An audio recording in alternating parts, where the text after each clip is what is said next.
Yung mga kapaknar, bali diniretso ko na tuntudling kanina. Yung kinalahati ko, pinupuspos ko na para maganda na siyang tingnan. Kunti na lang at mayayari na itudling na to. Tapos daw muna akong kalamansi. Papatulong ko nito si Kapaps. Nandito yung kaigil nila. Padadala niya yatang kalamansi. 1, 2, 3, 5, 6, 7, 8. Wala na lang straight na tudling mga kapakners.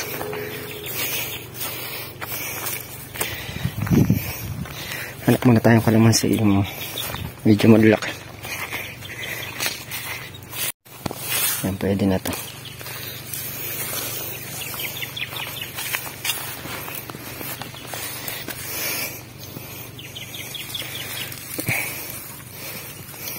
Langanin pa iba.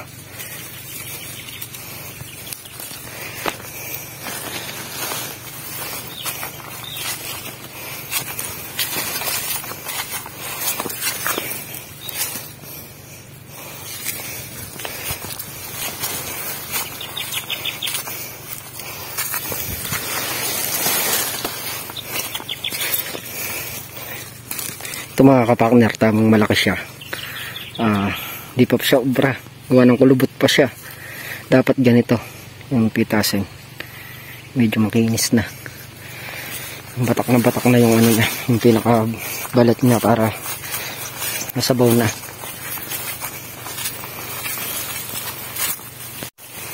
Dati rin kaming nakikipamitas ng kalamansi.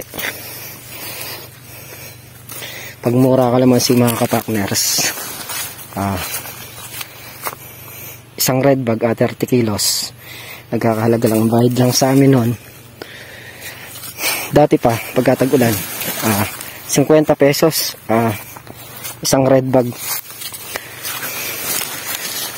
Nung mahal naman, inabutan kong bayad, 150, 200, isang red bag. Tapos pagka pulutin yung kalamansi, kunyari madalang yung bunga, pupulutin. Ang ginagawa ng may-ari, hati. Kung 1,000 yung presyo ng kalamansi, 500 doon sa may-ari, 500 doon sa mamimitas. Kaya lang, kanila yung red bag sa mamimitas. Malakas din kumita yung mga mamimitas sa ganito, basta matyaga ka. Kahit na mabagal kang pumitas, kung matyaga ka, yung 3 red bag maghapon kaya naman, basta matyaga ka lang.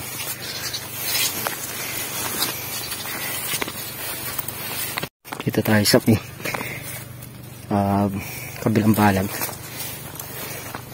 madalang may bunga dun.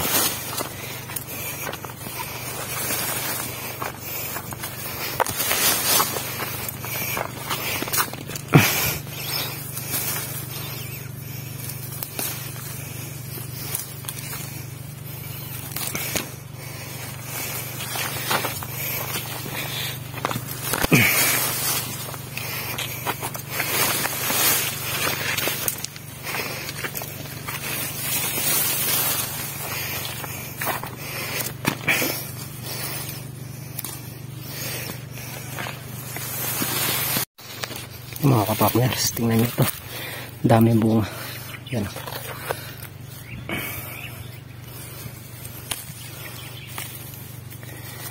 Bali yung bunga niya na ano pa lang yan, sa ngayon 1/4 pa lang namumunga sa puno na yan.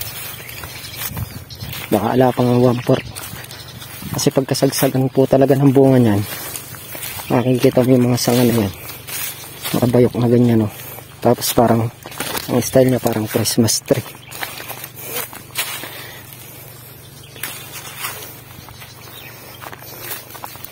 Yung 3 taon na, 2 taon hanggang bagay conforme sa alaga, 6 na taon. Ayan, nakasagsagan ng bunga niyan. Pero pag umabot na lang mga 10 years to 15 years, wala na. Pinakamatagal lang dapat talaga nito hanggang 10 years. Iba kasi yung kalamansi, ibang may-ari pinaabot nila ng 15 years. Mamumunga siya, kaya lang hindi na ganyan kalaki. Ano na siya, bulitog.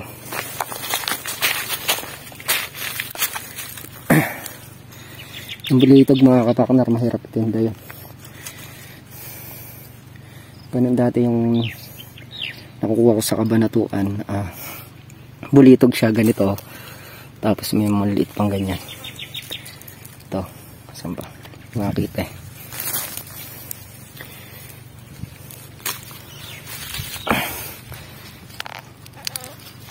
Mga kapak, hindi makakita.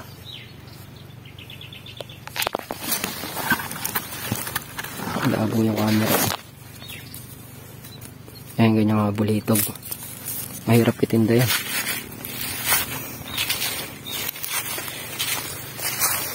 Sa Kapampangan ayaw nila ng ganyan.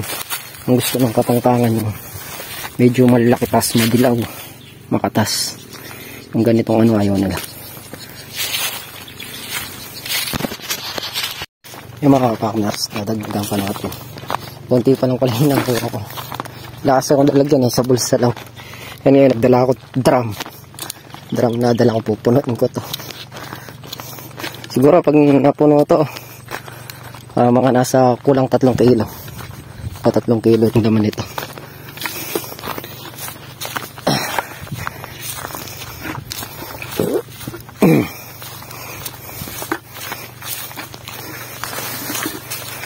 Maano lang mga kapakner, medyo matagal lang yung pamitas natin gawa ng pinipili lang natin yung pwede ng pitas yan, yung may hinog na lang.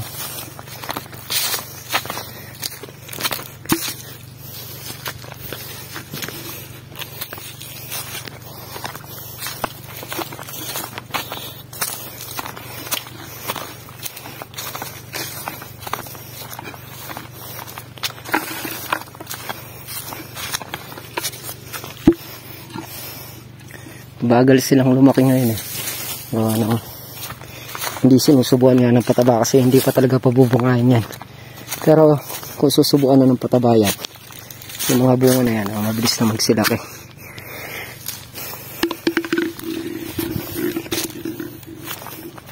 Ayaw pa lang nila kasi hindi pa nga pwede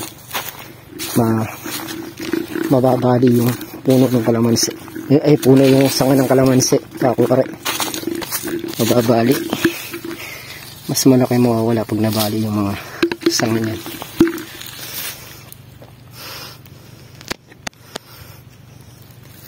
Cut mo natin camera natin. Hanap tayo ng ano, medyo mabunga.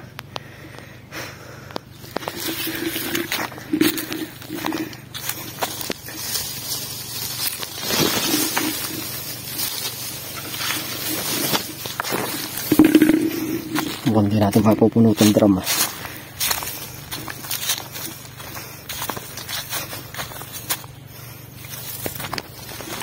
Mga kapakner, dito na yung napipitas ko.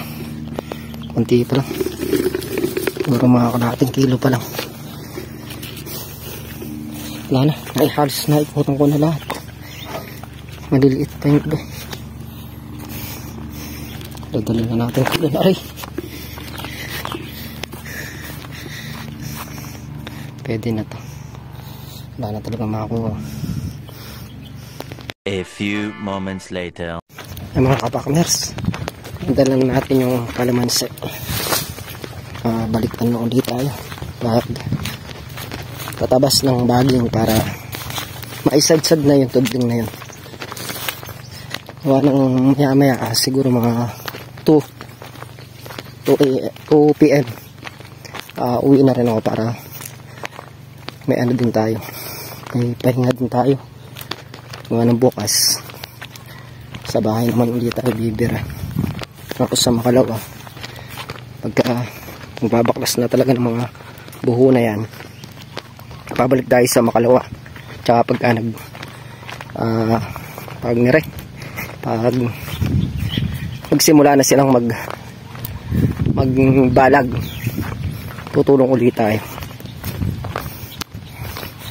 Kasi bukas ano lang naman pitas lang ng sitaw. Ito lang naman napipitasin. Sandali lang sa kanila to. Kulang 5,000 na lang yata ito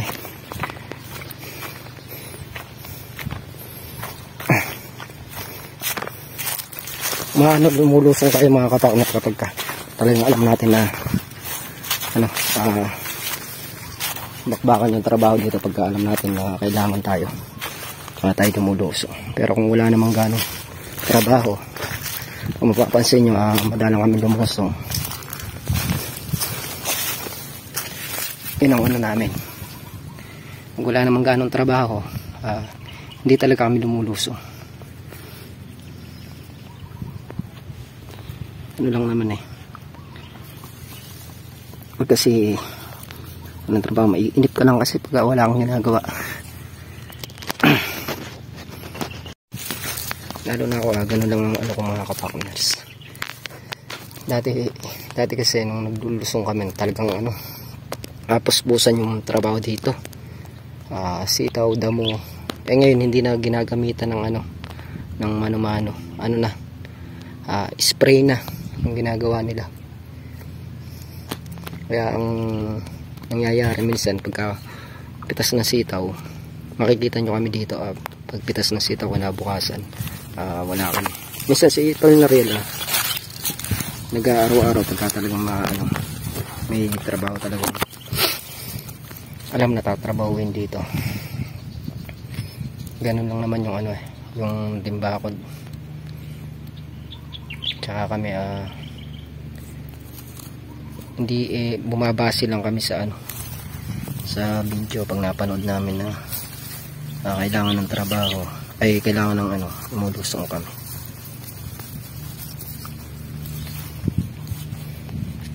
Siyempre alam din namin yung hirap pagka kulang sa tao.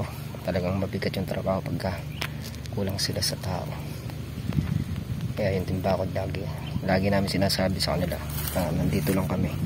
Lalo kami darating at darating kami kailangan. Kahit hindi nila kami sabihan, usa kami pumupunta dito pag alam namin kailangan kami. Yan tulad nyan sa pag-aano ng balag, alam natin na kulang sa tao. Ayan. Kaya lumusong tayo. Ito lang naman kasi mabigat yan yung pagtatastas na yan, pero oras na yari yan, napakagaan na lang yan. Pagbubunot ng tulos na yan, napakabilis lang. Tapos yung pagtatayo ng balag dito medyo maginhawalay pagtatayo dito, gawa ng isang pagitang kalamansi na lang ang tatayuan hindi katulad sa may ampalaya. Sa ampalaya yun medyo mabigat din itayo yung gawa ng mahaba. Tapos talagang magbabareta pa ng mga yung mga kawayan. Tapos magtutulos. Kaya yun makikita nyo ulit kayo pagka nagsimula na magbalat. So ngayon mga kapaknera, kailangan na muna yariin to. Ito ano na 10:30, napakainit na 10:30 na ng umaga. Silad na yung araw. Ayan,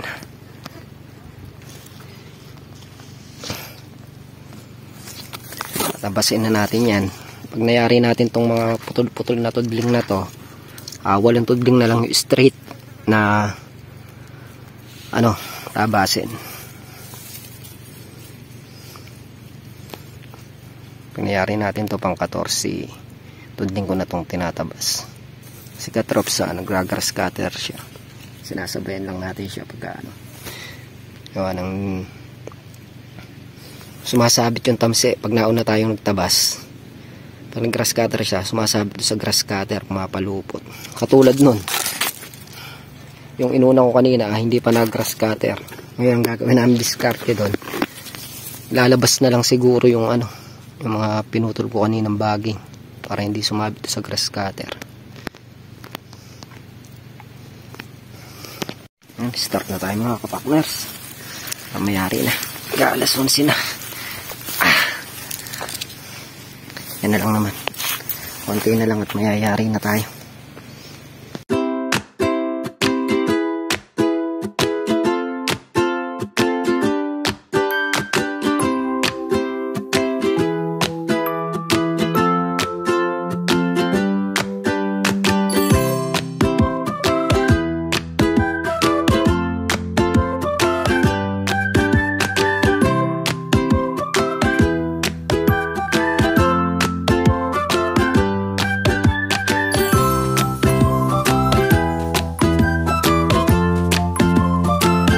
Mga kapaknyak, naisabsib na nga natin ang tuloy na to. Okay na to. Lipat na tayo dito sa kapalasan. Gagras-gagar natin sa katraps yun sa dulo. Ano lang na patuntod din yata. Mayayari na siya.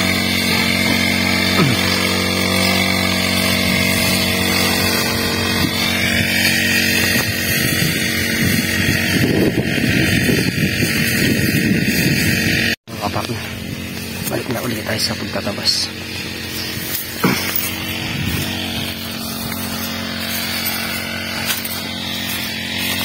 Yan, hanggang dyan na lang yan, oh. Nahati ko na kanina yan, tapos hanggang dito na lang.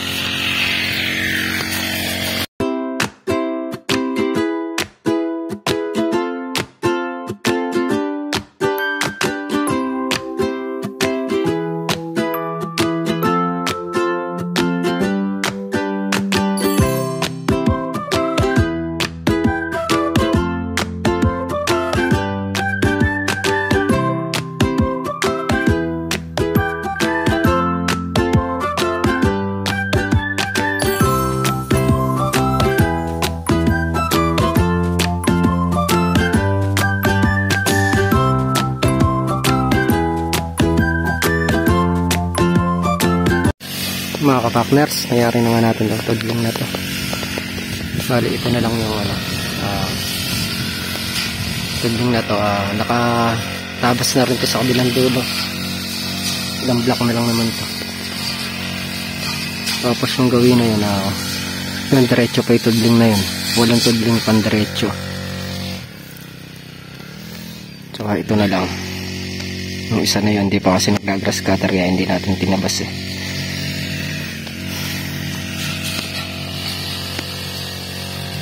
.20 na ng maga. Skatrops na yung patapos na rin mag-grass cutter doon.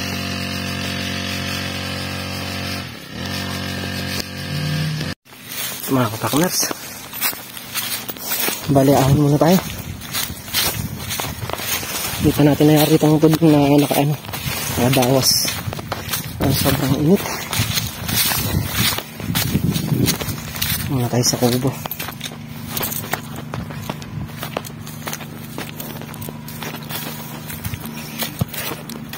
Pinuha muna tayo ng tubig para talakas ulit.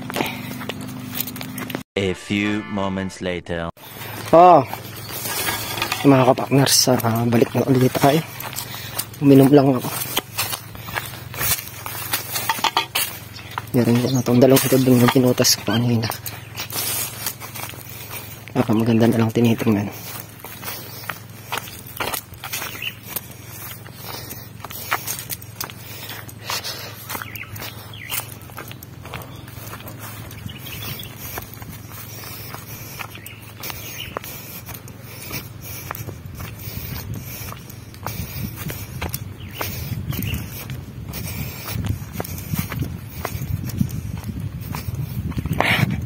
Mayari natin ito mga kapakner. Sibot na rin tayo. Pero meron pa dito. Yung isa na yan. Dadamay natin mamaya. Para bonus nang nakalinis to. Ito lang matigidira dyan yung 4 na pasok. Yan nandiyo sa dulo.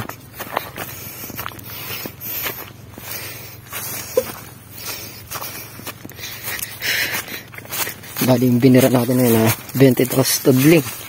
Natira lang siya ng 8. Sabihin na naka-14. dayos tayo sa pagkakalas ng balag, ay pagkakalas ng ano, pagkakalis ng sitaw. Yung mga partners, na isadsad na natin yung tudling ko kanina ng dalawa doon. Bali ito na lang ayariin ko nyan, tapos iragars ka pero lang nagatraps to yung tinira ko kanina. Siyempre ililis natin yung mga may tamsi-tamsi na yung gawa na sasabit sa ano yan, sa grass cutter.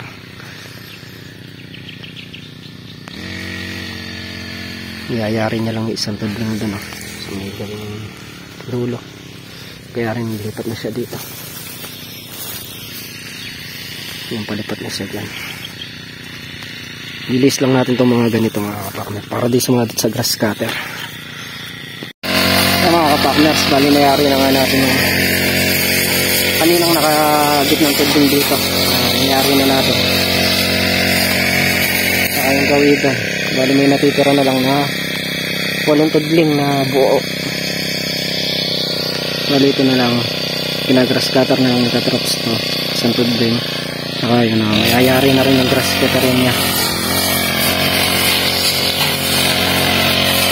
Kaya rin ito mga kapakner, babatsi na tayo.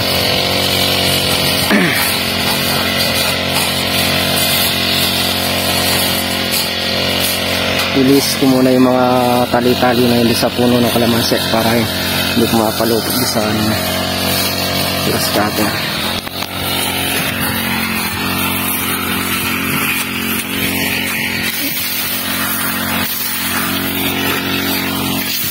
Kasi yung tali na rin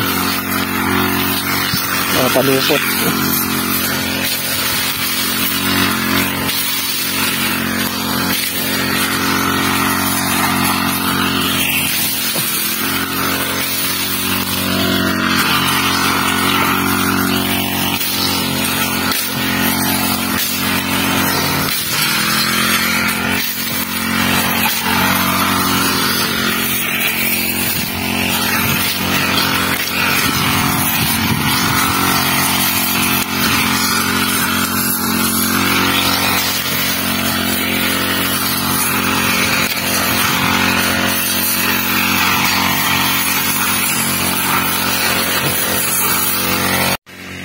Mga kapakner, marihan lang natira, 1, 2, 7,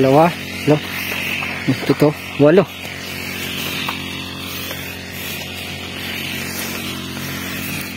7 tudling na lang. Ay 8 tudling na lang.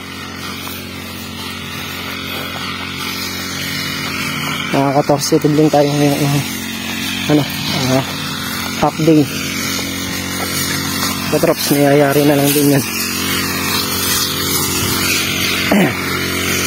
Sa kabila sila kabady si Tol Nariel, si Kuya Rodel, si Chong, parang Carlo, saka si Harvey. Bali kami dalawa lang nagtatraps dito. Nayarin naman namin na itong yung ginagrass cutter niya. Nayarin niya naman yung grass cutter niya. Tapos ako naman naka 14 tudling ako. Siguro sa makalawa na tayo ulit babalik. Huwag nang bukas, sa bahay muna tayo.